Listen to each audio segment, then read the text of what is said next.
বিএনপির আন্তর্জাতিক বিষয়ক সহ সম্পাদক ব্যারিস্টার রুমিন ফারহানা আমাদের সাথে যুক্ত হয়েছেন। ব্যারিস্টার রুমিন ফারহানা আমাদের সাথে বোধহয় তার নির্বাচনী এলাকা ব্রাহ্মণবাড়িয়া থেকে যুক্ত হয়েছেন। ব্রাহ্মণবাড়িয়া থেকে আমি জানি, নির্বাচনী এলাকা থেকেই কিনা। ব্যারিস্টার রুমিন ফারহানা, আপনার এই ব্যস্ততার মধ্যে আপনি আমাদের সাথে সংযুক্ত হয়েছেন, সেজন্য আমাদের ধন্যবাদ, শুভেচ্ছা এবং কৃতজ্ঞতা জানবেন।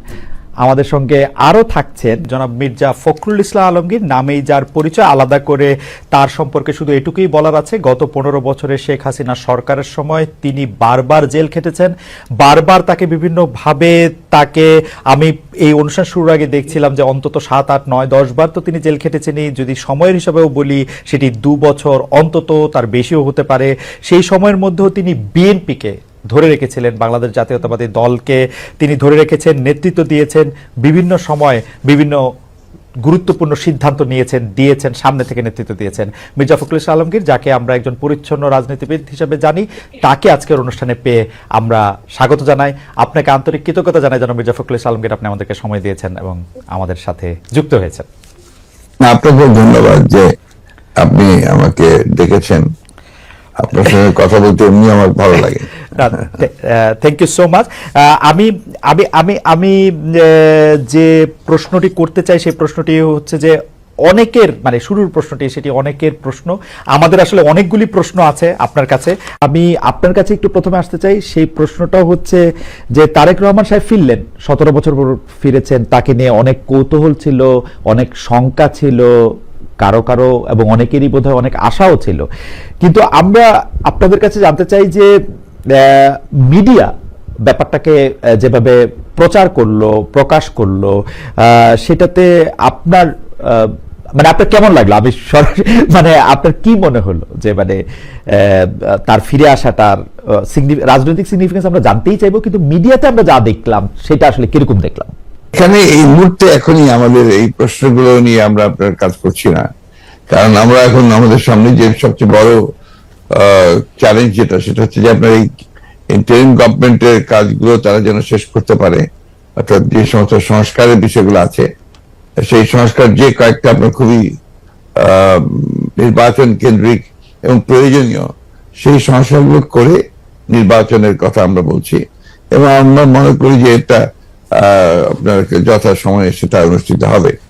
অন্যদিকে তারেক রহমান সাহেব আমাদের দলের ভারপ্রাপ্ত চেয়ারম্যান এখন আছেন এবং তিনিও নির্বাচন করতে চাইলে তিনিও নির্বাচন করতে চান, সেটাও উনি করতে পারবেন যে কটা সিটি তিনি করতে চান। তো এই নিয়ে কোনো সমস্যা নেই। সুতরাং খালেদা জিয়া নির্বাচন করলেন, প্রধানমন্ত্রী হলেন, বা তারেক রহমান সাহেব নির্বাচন করে প্রধানমন্ত্রী হলেন, এটা নিয়ে কোনো সমস্যা নেই। এই ব্যাপারে পার্টিতে আমাদের কোনো সমস্যা আছে বলে আমি মনে করি না। কিন্তু বারবারই আমরা দেখতে পাই যে যাদের নিয়ে আপনার কথা বলছেন তাদের বিপক্ষে, তাদের প্রতিপক্ষই আপনাকে বারবার হতে হয়। এর কারণ আসলে কি? আমি মোটা দাগে যদি কয়েকটা উদাহরণ দিতে, আপনি দেখবেন আপনি শুরু থেকে ডক্টর ইউনূস সরকারের সমালোচক, 24 আগস্ট থেকে বিএনপি ও জামাতের কর্মকাণ্ড আপনি ভালো চোখে দেখছেন না, ইদানিং হেফাজতের প্রতিও আপনি নাখোশ, কথিত তৌহিদি জনতার সক্রিয়তার বড় সমালোচক আপনি কি মনে করেন যে এটা কেন হচ্ছে? এর জন্য আপনার দায়টা আপনি দেখেন কিনা? তো যে অভিযোগ এনেছে তাকে প্রমাণ করতে হবে যে কি প্রতারণাটা তারা করেছে। তো আমাদের সাধারণ মানুষ এবং আমরা যারা নির্বাচন করবো, আপনি খুব সঠিকভাবে বলেছেন, আমি কিন্তু এখনো আমার এলাকায়, আমি সপ্তাহে 5 দিনে আমার এলাকাতেই থাকি।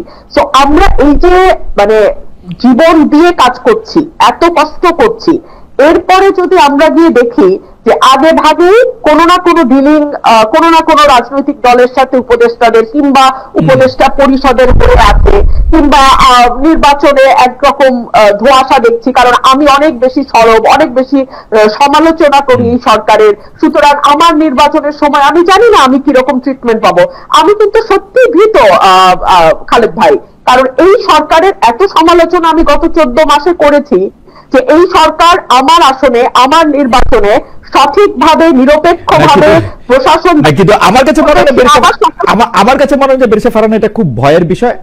আমি ব্যক্তিগতভাবে যেরকম ভাবে দেখেছি যে আপনি তো বিএনপির অনেক সমালোচনা করেছেন, এখন বিএনপি আপনাকে নমিনেশন দেয় কিনা, বিএনপি আপনাকে কিভাবে ট্রিট করে, একটা আমিদামি প্রার্থী দাঁড় করায় কিনা, সেইটাও একটু আসলে দেখার বিষয় যে সেইটা আসলে কোথায় গিয়ে দাঁড়ায় আর কি। আমার মনে হয় এক মিনিট, আমি যেহেতু 17 সাল থেকে কাজ করছি, আমি জানি যে আমি দাবি বা যেই প্রার্থী দাঁড় করাক মানুষ আমার সাথে আছে আলহামদুলিল্লাহ। আপনি আমার প্রোগ্রাম গুলো দেখলে আপনি বুঝতে পারবেন মানুষের সারা ইজ ডিফারেন্ট, তো ওইটা আমার সাথে আছে। এনসিপি কে ভোটের মাঠে সঙ্গে চায় বিএনপি।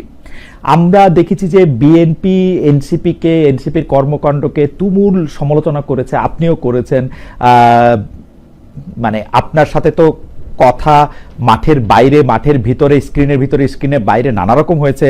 এইটা কি সত্যি আসলে? মানে জুলাই আন্দোলনের ছাত্র নেতাদের যে দল এনসিপি, তাকে বিএনপি আসলে সঙ্গে চায়? আমার কাছে ঠিক তথ্যটা নেই, আমি জানি না বিএনপি এনসিপির সঙ্গে জোট করার কথা ভাবছে কিনা। তবে বহুদিন আগে বিএনপি একটা অবস্থান পরিষ্কার করেছিল যে জামাতের সাথে জোট হবে না, এর বাইরে অন্য যে কোনো পলিটিক্যাল পার্টির সঙ্গে বিএনপি জোট করতে পারে। তবে এখানে আরো একটা কথা আমি বিনয়ের সাথে বলি, আমাদের গণতন্ত্র মঞ্চের সঙ্গে আমাদের এক ধরনের অ্যালায়েন্স আছে। গণতন্ত্র মঞ্চ আমাদের সঙ্গে গত 7-8 বছর ধরে মাঠে ছিল, একই সঙ্গে 12 দলীয় জোটও কিন্তু এখনো আছে বিএনপির সাথে।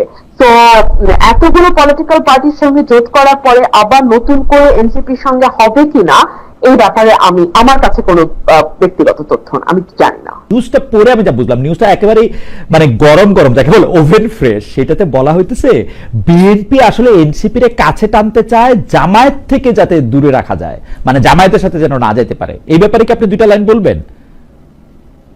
দেখুন, ভোটে তো এখনো 3-4 মাস বাকি আছে, তো এই সময়টা ভীষণ ক্রুশিয়াল। অনেক দলের সাথে অনেক দলের জোট হবে, আবার অনেক দলের সাথে জোট যেটা আছে সেটা হয়তো কিছুটা আলগাও হয়ে যেতে পারে। তো এখনই এই ব্যাপারে মন্তব্য করা কঠিন। ভোটের হিসাব নিকাশ, ভোটের পরিসংখ্যান ইত্যাদি সকল কিছু বিবেচনায় নিয়েই রাজনৈতিক দলগুলো তাদের দাবার গুটি সাজাবে, এইটুকু আমি বলতে পারি। তাহলে আমার এই কথা আপনি লিখে রাখেন, বিএনপি তাহলে ইলেকশনও পাস করবে না। I have raised my case. Khaled ভাই, এটা হচ্ছে গায়ের জোরে। হ্যাঁ, যখন আমাদের কোনো মামলা দুর্বল থাকে আমরা তখন গলার স্বরটা চেষ্টা করি উঁচুতে উঠিয়ে দিতে, সো দ্যাট আমরা গায়ের জোরে একটা কেস প্রুভ করে ফেলতে পারি। লয়াররা এটা করে অনেক সময়। আপনার কথা আমার কাছে সেরকম মনে হয়েছে। আচ্ছা, আপনি বলেন, পুলিশ প্রশাসন। বিএনপির আন্তর্জাতিক বিষয়ক সহ সম্পাদক ব্যারিস্টার রুমিন ফারানা আমাদের সাথে যুক্ত হয়েছেন। ব্যারিস্টার রুমিন ফারানা আমাদের সাথে বোধহয় তার নির্বাচনী এলাকা ব্রাহ্মণবাড়িয়া থেকে যুক্ত হয়েছেন। ব্রাহ্মণবাড়িয়া থেকে আমি জানি, নির্বাচনী এলাকা থেকেই কিনা। ব্যারিস্টার রুমিন ফারানা, আপনার এই ব্যস্ততার মধ্যে আপনি আমাদের সাথে সংযুক্ত হয়েছেন, সেজন্য আমাদের ধন্যবাদ, শুভেচ্ছা এবং কৃতজ্ঞতা জানবেন। আমাদের সঙ্গে আরও থাকছেন জনাব মির্জা ফখরুল ইসলাম আলমগীর, নামেই যার পরিচয়। আলাদা করে তার সম্পর্কে শুধু এটুকুই বলার আছে, গত 15 বছরে শেখ হাসিনা সরকারের সময় তিনি বারবার জেল খেটেছেন। বারবার তাকে বিভিন্নভাবে আমি এই অনুষ্ঠান শুরুর আগে দেখছিলাম যে অন্তত 7, 8, 9, 10 বার তো তিনি জেল খেটেছেনই। যদি সময়ের হিসাবেও বলি সেটি 2 বছর, অন্তত তার বেশিও হতে পারে। সেই সময়ের মধ্যেও তিনি বিএনপিকে ধরে রেখেছিলেন, বাংলাদেশ জাতীয়তাবাদী দলকে তিনি ধরে রেখেছেন, নেতৃত্ব দিয়েছেন, বিভিন্ন সময় বিভিন্ন গুরুত্বপূর্ণ সিদ্ধান্ত